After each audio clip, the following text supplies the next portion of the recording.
안녕하세요. 딸 넷, 아들 둘을 키우고 있는 사레이TV의 방정선입니다.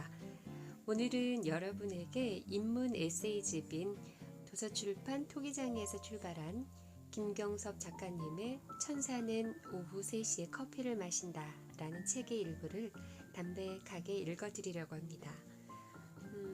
이 책은 여러 문학 작품과 영화, 미술 작품 그리고 성경을 통해서 우리들의 삶에 대한 여러 가지 태도와 또 바라봄을 생각해 보게 합니다. 조금 여유 있고요, 또 편안한 휴식 시간에 이 글을 함께 나누었으면 좋겠습니다. 모두 6번에 걸쳐서 이 책을 나누어 읽어볼게요.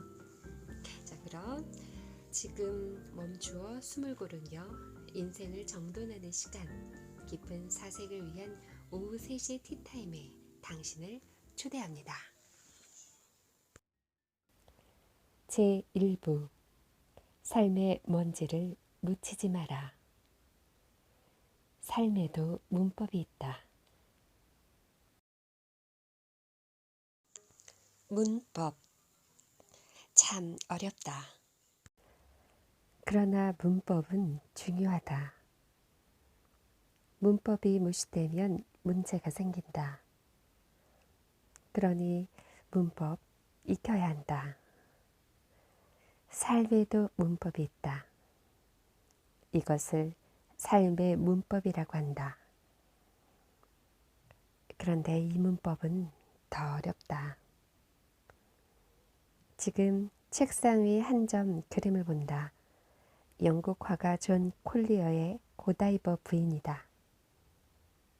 고혹적인 한 여인, 그녀가 하얀 말 위에 앉아있다. 부끄러운 듯 고개를 숙이고 있다. 그리고 이 여인은 알몸이다. 이 그림의 간략 스케치이다. 그런데 이 그림의 첫 느낌, 도대체 뭐지? 엄격한 사회질서의 영국 남부, 귀족 부인, 밝은 낮, 하얀 말, 알몸. 이 5개의 부분 스케치, 서로 어울리지 않는다. 아니, 불편해 보인다. 음악도 아닌데 불협화음이다. 그러나 후에 알았다. 이 그림의 숭고한 의미를. 11세기 영국 남부 코벤트리, 이 도시의 영주는 레오프렉이다. 탐욕스런 권력자인 그의 즐거움은 백성에게 가혹히 거둔 세금을 식탁에서 세는 일이다. 잔인한 즐거움이다. 한편 그에게는 17살의 고다이버라는 아내가 있었다. 아름다울 뿐만 아니라 삶도 참 맑았던 그녀는 과다한 세금으로 고통받는 백성을 보며 아파한다. 그러다가 결국 레오프릭에게 세금 감면을 간청한다. 그러나 레오프릭이 누군가 고다이버의 부탁을 거절한다. 계속 간청하는 고다이버, 또한 계속 거절하는 레오프릭. 이 둘 사이에 차갑고 불편한 긴장은 한 달간 계속된다. 난감해진 레오프릭은 고다이버에게 특별 제안을 한다. 만약 부인이 알몸으로 말을 타고 영지를 한 바퀴 돌고 온다면 부인의 뜻대로 세금을 감면해 주겠소. 아니, 이게 무슨 말인가? 그랬다. 레오프릭은 간악한 사람이었다. 귀부인이 알몸으로 말을 타고 밖으로 나간다는 것. 그것은 창부조차 거부하는 수치, 모욕, 죽음이었다. 결코 수락할 수 없는 제안을 한 레오프릭. 그것은 이제 그만 단념하라는 비열한 통첩이었다. 이 사람 권력을 만지는 정치인답다. 추악한 제안을 받은 고다이버. 모두가 그녀를 주목한다. 그러나 놀랍게도 고다이버는 그 제안을 수락한다. 다음 날 이 소식이 영지에 알려지고 사람들은 고다이버 부인의 뜻에 감동하여 서로 모여 약속한다. 부인께서 알몸으로 영지를 돌 때 단 한 사람도 밖으로 나와선 안 됩니다. 창문도 검은색 커튼으로 가리셔야 합니다. 그날이 오자 코벤트리 사람들 모두 약속대로 행한다. 하얀 말을 탄 고다이버는 조용히 영지를 돈다. 이 믿기지 않을 사실에 레오프릭은 큰 충격을 받는다. 그는 약속대로 코벤트리 사람의 세금을 감면해준다. 이후 고다이버와 코벤트리 사람들은 서로를 존중한다. 한참 그리고 몇 번 그림 속의 고다이버와 코벤트리의 사람들을 보았다. 그리고 그들을 통해 신성한 삶의 문법을 확인했다. 내 눈을 찾아온 그 삶의 문법. 자기 희생, 배려. 이것들이었다. 아름다운 삶의 문법. 그것은 자기 희생과 배려였다. 고다이버의 자기 희생, 코벤트리 사람들의 배려. 이 둘이 서로 어우러지니 사람들이 살았다. 사람들이 웃었다. 사람들이 사람다움을 보았다. 세상은 목재, 석재로만 짓지 못한다. 사람이 살아가는 세상은 자기 희생과 배려로 지어진다. 이것 없이 지어진 세상, 그것은 불법 건축이다. 자기 희생, 배려. 그것은 사람이 하는 천사의 일을, 땅에서 하는 하늘의 일이다. 속 깊고 생각이 맑은 사람, 삶에서 천박성의 질량을 덜어낸 사람, 자기 영혼을 악의 태반에서 분리한 사람, 그들에게서만 소중히 허락된 성직이며 신성한 노동이다. 그러니 욕망, 탐욕, 위선의 침전물로 혼탁해져 자신만을 위한 생을 사는 협곡의 사람은 결코 하지 못한다. 자신의 귀를 기울이는 타인의 갈채가 없기 때문이다. 세상에서 가장 힘든 일은 무엇인가? 그것은 억지로 그리고 부득이 하는 일이다. 이런 사람들은 자기 희생, 배려, 이런 가치의 매력도 흥미도 갖지 못한다. 자신을 향한 축시, 축가, 환호, 갈채가 없기 때문이다. 그러니 자신은 불만, 지켜보는 이는 불안이다. 그들은 결코 못한다. 다만 어색하고 서툰 흉내만 낼 뿐이다. 한편 삶의 문법이 사라지면 또 무시되면 무슨 일이 일어나는가? 그리고 그 자리에는 어떤 흔적, 무슨 냄새가 남는가? 제임스 패트릭 키니의 마음의 추위를 본다. 6사람이 춥고 어두운 곳에 갇혀 모닥불을 쬐게 된다. 시간이 지나자 모닥불이 꺼져가면서 추위가 엄습한다. 그들은 손에 나무 지팡이를 하나씩 갖고 있다. 먼저 첫 번째 사람. 그 사람은 여자였다. 그녀는 다른 남자들이 자기 지팡이를 내놓으라고 할까봐 그것을 꽉 움켜쥐었다. 특히 흑인을 위해 자기 지팡이를 장작으로 내놓는 것은 죽기보다 싫었다. 두 번째 사람. 그 사람은 남에게 베풀어야 한다는 것을 교회에서 배워 잘 알고 있었지만 여긴 교회가 아니니 실천할 의무가 없다고 하며 자기 지팡이를 내놓지 않는다. 세 번째 사람. 남루한 옷차림의 사람. 그는 속으로 저 게으른 부자를 위해 왜 내가 희생해야 해? 그건 어림없는 일이지 하며 중얼거린다. 네 번째 사람. 그 사람은 부자였다. 그는 자기가 모은 재산만 골몰이 생각하느라 지금의 이 위기를 전혀 감지하지 못한다. 다섯째 사람. 그 사람은 흑인이었다. 그는 이 기회에 자신을 무시한 백인들에게 단단히 안갚음을 하리라 다짐하며 두 눈을 질끈 감고 모른 채 한다. 마지막 여섯 번째 사람. 그 사람은 다른 사람들 모두 가만히 있는데 왜 나만 지팡이를 내놓아야 하냐며 자신도 침묵한다. 이후 이 불편한 시간은 계속 흐른다. 밤이 깊어갈수록 추위도 무섭게 엄습한다. 그러나 모두 자기 지팡이를 단단히 움켜쥔 채 불이 꺼지는 것을 지켜만 본다. 그리고 그날 밤 모두 얼어 죽는다. 13년 전 이 시를 처음 읽고 흉통으로 시달렸다. 그것은 이들을 죽음으로 몰고 간 것은 무엇인가 였다. 그들의 죽음이 바깥의 추위 때문이었는가? 아니다.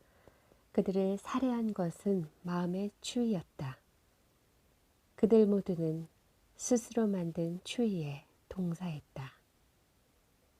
이 죽음의 최종 보고서를 작성한다. 아무도 그들을 죽이지 않았다. 그러나 모두가 그들을 죽였다. 그렇다. 이 죽음의 실체, 다른 이들을 타살시켜 자신도 죽는 자살이었다. 이럴 수가 있을까? 그러나 사실이다. 그래, 이제 알 것 같다. 가장 무서운 추위는 마음속에 있다.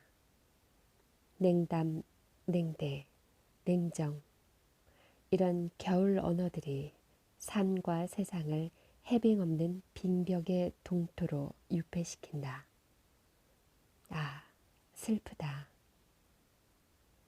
한편 죽어간 6명의 사람들은 자기 희생, 배려, 이 두 가지 삶의 문법을 채취하지 못한 사람들이었다. 그래서 그들은 자신의 지팡이를 장작으로 내놓을 수 없었다. 스스로 죽어가면서도 말이다. 참 무섭고도 슬픈 일이다. 그렇다. 삶의 문법이 무너진 자리, 그곳엔 차디찬 증오와 멸시의 흔적만 남는다. 그리고 그 흔적 주위는 날선 탐욕이 악취로 준동한다. 이후 그곳은 사람들이 살 수 없는 오염된 터가 된다. 삶의 문법의 붕괴. 그건 삶을 중절시키는 나쁜 칼이다. 베를린 천사의 시. 내겐 삶의 문법을 가르쳐준 시네마이다. 아이가 어렸을 때 팔을 크게 휘저으며 다녔다. 아이가 아이였을 때 시냇물은 하천이 되고 하천은 강이 되고 강은 바다가 된다고 생각했다. 아이가 아이였을 때 자신이 아이인 줄 모르고 완벽한 인생을 살고 있다고 생각했다. 페터 한트게의 시로 시작하는 이 영화, 사람이 되고 싶었던 한 천사의 사랑을 담은 작품이다. 천사가 사람이 되고 싶어 한다. 무엇 때문이었을까? 어느 겨울날 전정에 상온이 채 가시지 않는 베를린. 그 하늘 위에서 세상을 바라보는 두 천사 다미엘과 카시엘. 그들은 인간의 역사를 관찰하는 천사로서 베를린 지역에서 활동한다. 가끔 만나 자신들이 목격한 인간 이야기를 나누기도 한다. 그러나 거기까지다. 그들은 인간의 삶에 간섭할 수 없고 기적도 선물할 수 없다. 다만 가난한 가장, 창녀, 자살충동을 느끼는 청년, 이들의 내면의 소리를 들으며 다가가 위로를 전할 뿐이다. 한편 다미엘은 인간의 사랑, 아픔, 기쁨에 큰 관심을 갖는다. 또한 그것을 자신도 느껴보길 소망한다. 그건 천사에게 금기였다. 어느 날 다미엘은 공중고개사 마리온의 한탄을 듣게 된다. 그녀는 곧 해체될 서커스단에서 천사 역할을 맡은 여자이다. 늘 추락의 두려움을 안고 무대에서는 가녀린 여자이다. 오늘이 마지막 공연일 수 있어.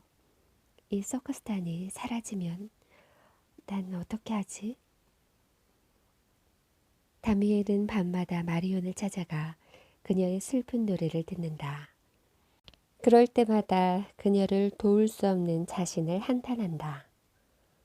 어느덧 그녀를 사랑하게 된 다미엘은 그녀를 도울 수 있는 방안을 모색하던 중 자신도 그녀처럼 사람이 되기로 결심한다. 이 결정에 그의 벗 카시엘은 강하게 반발한다. 자네는 왜 악마와 닮은 인간이 되려 하는가?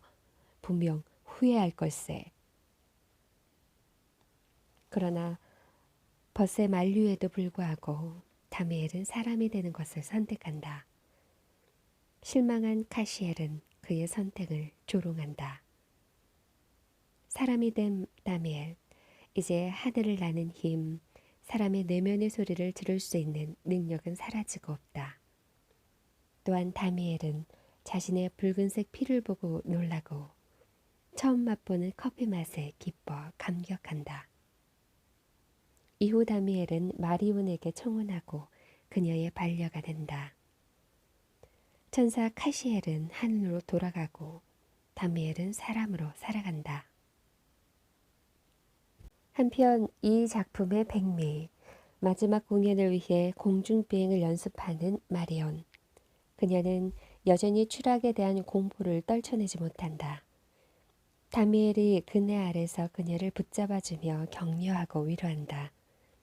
마리오는 처음으로 두려움 없이 아름다운 천사 비행을 한다. 감격하여 희망을 갖는 마리온, 이를 보며 다미엘은 행복해한다. 사실 천사였던 다미엘, 그에게 하늘을 나는 것은 너무 쉬운 일이었다. 그러나 그녀를 위해 하늘을 나는 천사의 활강을 포기한 다미엘. 이제는 그녀가 천사처럼 하늘을 날 수 있도록 도와주는 존재가 된다. 이후 시간이 흘러 다미엘은 사람으로서 숨을 거둔다. 그러나 마지막 순간까지 다미엘은 후회 없는 미소를 짓는다. 사람이 되고 싶었던 천사 다미엘. 삶의 무게로 휘청거리는 한 여인을 위해 스스로 불멸의 삶을 내려놓고 필멸의 삶을 선택한 천사. 그것은 분명 자기 희생과 배려가 진하게 깃든 삶의 문법이었다. 기원전 4세기 세속 오염으로부터 자신을 방역해줄 가치를 찾기 위해 이집트 사막 깊은 곳으로 들어갔던 운동자 사막 교부들. 그들 역시 삶의 문법에 깊은 관심을 보였다. 그리고 그곳에서 세 가지 삶의 문법을 발견한다. 그것들은 각각 절제, 관용, 자기 비움, 이것들이었다. 사막의 모래 속에서 채광한 보석들이다. 이제 그들이 갈색 모래에서 건져낸 새 문법을 만나본다. 첫 번째 삶의 문법, 그것은 절제였다. 절제란 자기 억제, 곧 자기 욕망을 지배하는 힘이다. 절제란 멈출 수 있는 힘, 멈출 줄 아는 힘이다. 언어의 폭주, 분노의 발화, 분주함의 횡포, 이런 것들에게 붙잡히지 않는 힘, 그것이 절제이다. 사막 교부들은 이 세 가지를 방치할 때 필히 삶이 붕괴되고 불식됨을 간파했다. 그래서 그들은 절제를 방부의 도구로 선택했다. 이 세 부분을 경계하는 교부들의 어록을 발제해본다. 그대의 입에서 악한 말이 나오지 않도록 하라. 포도나무는 결코 가시를 내지 않는다. 쉽게 분노하는 사람, 그가 만약 죽은 자를 살린다 해도 하나님은 그를 받지 않으신다. 오 주님, 제 영혼이 바짝 야위었습니다. 당신을 먹지 않았기 때문에. 두 번째 삶의 문법, 그것은 관용이었다. 관용, 너그러움, 그것은 사람을 이해하는 힘이다. 사람에 대한 속단, 비판에서 자유로워지는 힘, 그것이 관용이다. 관용, 세상의 모든 언어 중 가장 따뜻한 온기를 지닌 명사이다. 추운 겨울밤, 기다리던 새벽을 1시간쯤 일찍 오게 하는 힘이다. 오해, 정죄, 불쾌함, 싫어짐. 이런 것들을 삶에서 퇴역시키는 미덕, 그것이 관용이다. 관용이 힘을 잃은 곳은 이미 sak풍의 법정이다. 유죄 선고, 추방 선언 판결물이 낭독되는 곳이다. 또한 관용은 그 사람의 크기를 충분히 가늠케 한다. 권세, 재물, 학문으로 자신의 몸을 부풀려도 그들은 작은 자이다. 관용, 너그러움을 버린 자에게 사막교보는 말한다. 그들은 다른 사람의 집은 잘 지어주면서 자기 집은 무너뜨리는 사람이다. 세 번째 삶의 문법, 그것은 자기 비움이었다. 다른 말로 겸손, 자기 낮아짐이라고 한다. 이는 절제 관용을 이해한 자에게만 허락되는 특권이다. 기품 있는 삶을 갈망하는 자에게만 허락되는 눈부신 신비다. 겸손이란 발꿈치를 내려 자기 키를 작게 만드는 행위이다. 자기 비움이란 환호에서 고개를 반대편으로 돌리는 결단이다. 자기 낮아짐이란 으뜸의 계단에서 스스로 한 걸음 내려와 뒷걸음치는 삶이다. 이런 사람들은 자기 우월감을 조용히 은닉한다. 그래서 타인의 넘어짐을 볼 때 그 사람을 쳐다보지 않고 자신을 곧바로 쳐다본다. 그리고 스스로 삼간다. 사막교부 아카톤이 다른 수도사의 범죄를 보고 통곡한다. 이 모습에 놀라 통곡 이유를 묻는 제자에게 그는 말한다. 아니다. 그는 오늘 죄를 범했지만 내일은 내가 저 자리에 서 있을 줄 모르기 때문이다. 사막교부들, 눈 시릴 만큼 영민한 인격들이다. 이미 음흉, 간악, 배신에게 점거된 지 오래인 우리, 죽음에 가까운 부서짐이 필요하다. 구약성경 창세기 9장을 펴본다. 낯익은 이름이 나온다. 노아, 셈, 함, 야벳. 홍수 사건 이후 문제가 발생한다. 천농사 포도 추수 후 노아가 포도주에 취했다. 취기로 체온은 오르고 노아는 하의를 벗은 채 잠이 든다. 이 모습을 고지식한 아들 함이 목격한다. 그는 아비 노아에게 실망하고 분개한다. 함은 급히 밖으로 나가 셈 야벳에게 이 사실을 알린다. 별거 아닌 듯 보이는 함의 행위. 문제는 함의 태도였다. 고대 히브리어 성경은 이때의 함의 행위를 이렇게 고발한다. 그가 아버지를 신랄하게 비방했다. 놀란 셈 야벳. 그들은 급히 겉옷을 준비하고 뒷걸음으로 장막에 들어간다. 아버지의 하체를 보지 않으려는 배려이다. 그리고 고개를 돌린 채 준비한 겉옷으로 그의 하체를 덮는다. 셈, 함, 야벳. 한 사건을 대하는 서로 다른 두 시선을 본다. 이들 중 누가 삶의 문법을 지켰는가? 이들 중 누가 삶의 문법을 파괴하였는가? 히브리인들은 처음 가는 낯선 길을 만나 그 길을 무사히 통과하면 후에 그곳 지도를 그려 길의 출구, 입구에 걸어두었다고 한다. 그것은 그 길을 지나갈 다음 사람을 위한 배려였다. 삶의 문법. 그것은 요란함이 제거된 매우 조용한 힘이다. 그러나 이 조용한 힘이 세상을 냉각에서 구조한다. 이 힘으로 상생 없이 상징뿐이었던 세상이 지금까지 품위 있게 생존해왔다. 악마는 프라다를 입는다. 그러면 천사는 무엇을 입는가? 글쎄, 그건 잘 모르겠다. 그러나 사람이 무엇을 입어야 하는지는 안다. 사람은 삶의 문법을 입어야 한다. 이제 자기 희생, 배려, 이 삶의 문법이 소중히 여겨졌으면 한다.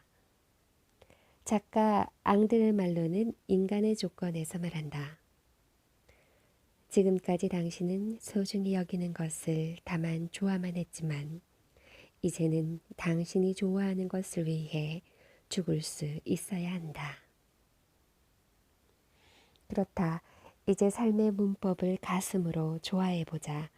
그리고 그 삶의 문법을 위해 한번 죽기도 해보자. 어쩜 그것이 우리에게 새로운 삶의 삶을 허락하신 그분, 우리 주 예수 그리스도에 대한 정중한 예의가 아닐까. 네, 삶에도 문법이 있다라는 글을 지금까지 읽어드렸습니다. 어떠셨는지 궁금해요. 다음 시간에는 두 번째 이야기 하얀 코끼리를 조심하라 읽어드릴게요. 다음 시간에 만나요.